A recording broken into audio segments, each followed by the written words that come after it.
अस्सलाम वालेकुम वरहमतुल्लाहि वबरकातुहू। एक नई वीडियो के साथ आपकी खिदमत में हाजिर हुए हैं, जिसमें हमारा मौज़ू सुखन होगा बुत परस्ती की इब्तिदा। वीडियो शुरू करने से पहले हमारी आपसे दरख्वास्त है कि हमारे चैनल को ज़रूर सब्सक्राइब कर लें और बेल के आइकन पर भी ज़रूर प्रेस कर लें। हज़रत इदरीस अलैहिस्सलाम के आसमानों पर उठाए जाने के बाद रफ्ता रफ्ता बुत परस्ती की वबा आम हो गई और लोगों ने दीगर बुतों के साथ साथ वद, सुआ, यगूस, यऊक और नसर के नामों से मासूम बुतों की पूजा शुरू कर दी। ये पांचों बुत उनके नज़दीक सबसे ज़्यादा अजमत वाले थे, इसलिए इनका जिक्र कुरान में भी किया गया है। बुतों की पूजा का पस मंज़र बयान करते हुए हज़रत अब्दुल्ला बिन अब्बास फरमाते हैं कि वद, सुआ, यगूस, यऊक और नसर हज़रत नूह अलैहिस्सलाम की कौम के नेक लोगों के नाम हैं।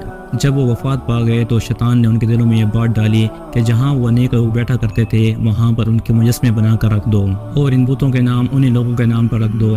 लोगों ने अकीदत के तौर पर ऐसा कर दिया, लेकिन उसकी पूजा नहीं करते थे।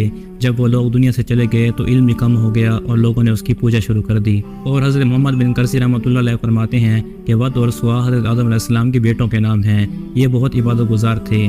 जब इनमें से एक शख्स फौत हो गया तो कौम के लोग बहुत परेशान हुए। कौम के लोगों का ये हाल देखकर शैतान उनके पास इंसानी शक्ल में हाजिर हुआ और कहा, क्या तुम अपने साथी की मौत पर गमगीन हो? तो लोगों ने कहा, हाँ बिल्कुल, हम अपने साथी की मौत पर गमगीन हैं। तो शैतान ने उन लोगों से कहा, क्या मैं तुम्हारे लिए उनकी तस्वीरें बना दूं? जब तुम नमाज़ पढ़ना तो अपने सामने रख लेना। तो लोगों ने कहा, हम ऐसा नहीं कर सकते, हम नमाज अल्लाह ताला के लिए पढ़ते हैं। तो शैतान कहने लगा, अपने सामने ना रखना बल्कि मस्जिद के कोने में रख देना। तो लोगों ने कहा, हाँ ये ठीक है, हम अपनी मस्जिद के कोने में रख देंगे उसको। चुनांचे शैतान ने उनके लिए तस्वीर बना दी और जब वो 5 शख्स फौत हुए तो शैतान ने तमाम तस्वीर बनाकर मस्जिद के कोने में रख दी। और एक वक्त वो आया कि लोगों ने अल्लाह ताला की इबादत को छोड़कर इन तस्वीरों की पूजा शुरू कर दी।